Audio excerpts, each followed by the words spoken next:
Cameroon, Bandung, Africa, Bandung, to the world, Bandung. Your Bamenda man, your Ekuna man, your Ngiman, your Bakweri man, and proudly so your Anglophone brother. You're welcome on this platform. Les amis, j'espère que vous allez bien. Moi, ça va pour le moment.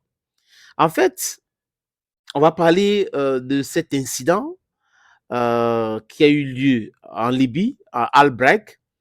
Le Nigeria devrait jouer un match hier contre la Libye. Et le match a été annulé parce que les Green Eagles ont refusé de jouer ce match. Ils ont carrément dit non, ils ne peuvent pas jouer le match. Pourquoi? L'avion qui les amenait à Benghazi aurait été détourné pour une autre ville libyenne appelée Albrecht. Et de là, les gars ont passé 24 heures à l'aéroport. Il n'y avait pas d'internet, c'était vraiment très très difficile. La fédération libyenne de football, LFF, Libyan Football Federation, n'a pas pris sur elle de sortir les joueurs pour aller les loger à l'hôtel. Donc, apparemment, c'était fait exprès pour les fatiguer et pouvoir les battre. Mais les amis, il faut être juste parce que nous ici, on dit souvent que c'est la justice qui nous intéresse. C'est que on a fait subir aussi à l'équipe libyenne, ce n'était pas bon. Je pense que la CAF devrait enquêter de deux côtés. Parce que vendredi dernier, le Nigeria a battu la Libye 1-0. Mais la Libye est arrivée très fatiguée aussi. Les gars étaient dans leur avion et ils savaient qu'ils devaient atterrir à Oyo, là où le match devait se jouer. Mais l'avion les a amenés plutôt à Port-Harcourt. Pourquoi à Port-Harcourt? C'est la question qu'il faut se poser. C'est vrai que lors de la conférence de presse avant match, l'équipe de la Libye, son entraîneur a dit que c'était pas la faute à la fédération nigérienne. Peut-être que c'était une façon de les dire calmez-vous, on va pas montrer qu'on est hostile maintenant parce que vous allez venir chez nous. Tout cela est possible. Et les conditions de leur voyage de Port-Harcourt pour Oyo, c'était pas bien avec la route, l'état de bus et autres. C'était quand même très difficile. Peut-être ils ont décidé de faire du payback. Mais là, si vous trouvez que ce n'est pas la fédération qui avait fait cela, la fédération nigérienne de football, Nigerian Football Federation, NFF, et que vous arrivez en Libye, vous produisez exactement la même chose, ce n'est pas bon. Ce n'est pas du tout bon. Donc, les Green Eagles refusent de jouer et la CAF a pris acte.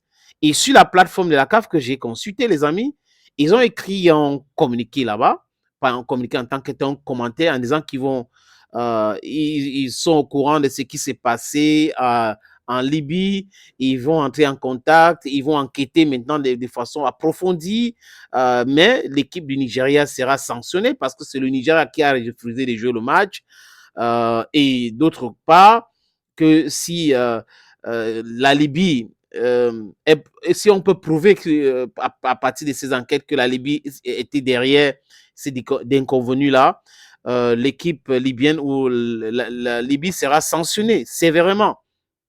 Moi, je suis pour. Sanctionner le Nigeria, c'est normal, c'est la norme, c'est clair. Ils ont refusé de jouer le match, clair. Il faut les sanctionner. Maintenant, ça dépend de quelles sanctions. Mais pour la Libye, je pense qu'il faut les frapper fort. Moi, à la place de la CAF, je ne devrais jamais programmer les matchs en Libye. Un pays a deux gouvernements. Il y a l'insécurité, il y a la guerre même en Libye. Il y a un gouvernement à Benghazi, l'autre gouvernement à Tripoli. Vous organisez les matchs. Le Cameroun a subi cela à l'époque de Rigobert Song-Bahanac. C'était quand même très compliqué. Le Burkina Faso a subi cela de ce côté-là. C'était quand même très compliqué. Donc, pourquoi est-ce que la CAF et la FIFA s'entêtent pour organiser les matchs en Libye alors que la situation là-bas n'est pas bonne? Par contre, au niveau de la Russie, c'est guerre en Ukraine, la FIFA a décidé tout cela. C'est lobbying de l'Occident collectif qui se mettent en place pour pouvoir humilier un pays et honorer l'autre, alors que c'est le pays qu'on est en train de vouloir honorer ne mérite pas cela pour le moment, quand on parle de la sécurité. Et nos frères maghrébiens devraient comprendre que le Maghreb, c'est l'Afrique du Nord. Afrique du Nord. Donc, c'est à l'Afrique. C'est de ça qu'il est question. Quand j'ai fini de dire ça, les autorités nigérianes devraient aussi se respecter. Il faut qu'ils arrêtent de mélanger tout. Le football, ce n'est pas la guerre. Le Cameroun a joué au Nigeria Et les Lions indomptables ont raconté leur histoire avec le Nigeria. Donc, il faut que vous vous arrêtez avec cela.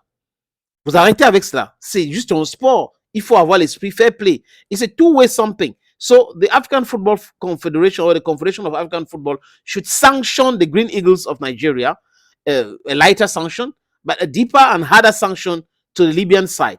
It might be just tell them to be playing their matches out of Libya. They don't need to be playing matches in Libya. Simple, because there's security problems with their country. They should solve the problem, or Africans should help them solve the problem.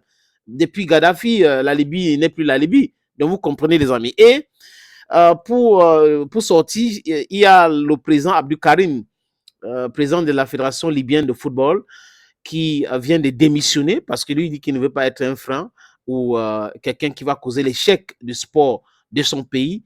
Après les accusations des Green Eagles, la Fédération nigérienne de football, il décide donc de jeter l'éponge. Voilà pour vous, les amis. Donc, on va suivre cette actualité pour vous, pour savoir à quel niveau la CAF est, et que après, peut-être d'ici quelques heures, la CAF va sanctionner, ou peut-être après une semaine. On attend voir. Thank you, friends, always watching vids on this platform. Thank you again, and bye-bye for now.